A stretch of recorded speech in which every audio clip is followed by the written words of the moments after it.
Okay, general art. We're talking about outdoor perspective. And so we're here at the winter school, and we're going to talk about the difference between 1 point and 2 point perspective. Okay, we're on our field trip outside, and what we're looking at is the front of the building. And so we've got this portico here, and we're looking straight at it. And so this would be 1 point perspective. Now we're going to move across and look at the corner here.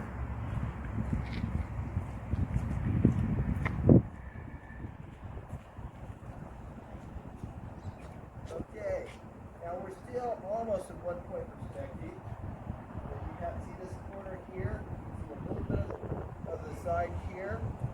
See this line going down this way. Okay, now we're definitely looking at 2 point perspective.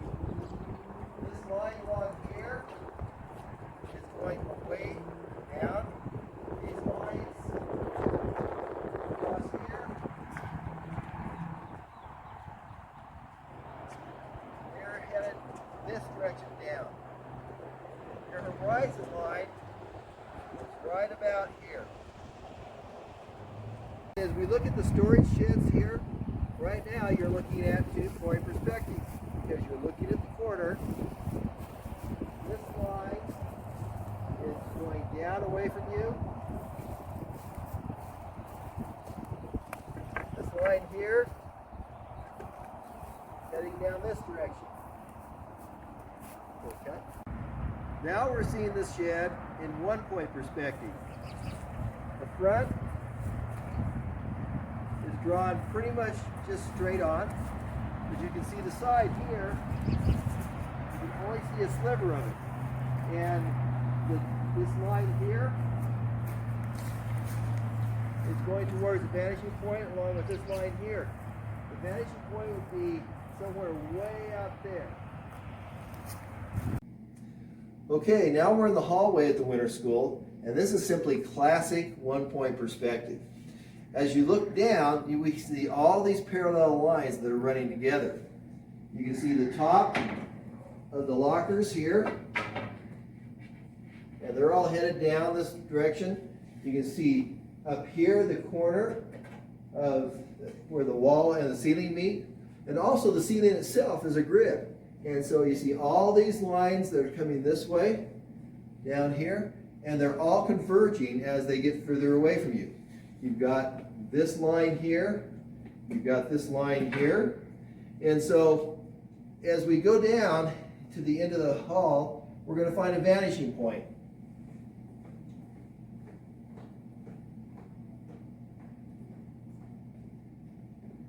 The vanishing point would be right where the horizon line is, which is right about here. And so if we were to take a photograph of this, a snapshot, and then take our pencil and draw all these lines, continue them down, eventually they would come to a point on that horizon line. Okay, so let's talk about your next assignment. It's referred to as outdoor perspective, but it can be indoors. For instance, if you wanted to draw something like the hallway that we just were in at the winter school. But it'll be on a half sheet of paper. Now this is a half sheet of newsprint. This is a chance for you to sit. You can sit down outside on a chair and do this. You can still have to draw in your horizon line. Chances are your horizon line is going to be about 2/3 of the way down, because that's where your eye level would be in comparison to most of the things that you would be drawing, especially if you're sitting on a chair.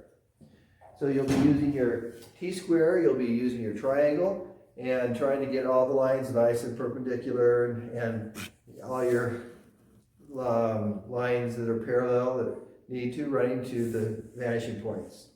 Now, one of the things that I want to point out, when we were doing our exercises and doing the boxes and the imaginary city, we put our vanishing points on the edge if we were doing 2 point perspective.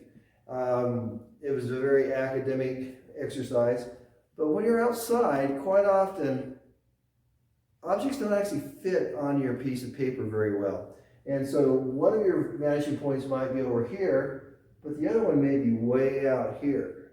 So sometimes instead of actually drawing to that vanishing point, you just kind of have to, figure out, well, this is about where it is, and create it on your paper.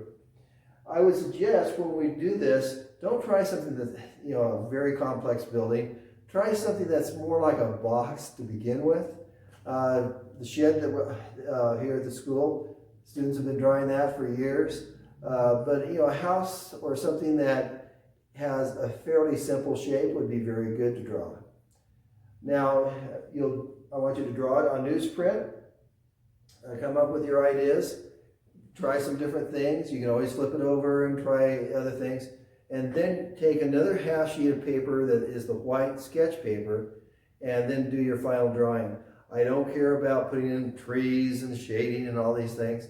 I just want to see the basic shape of the building. So don't get too carried away trying to make it too detailed. Just the shape, doors, windows, a few things like that, and that would be good.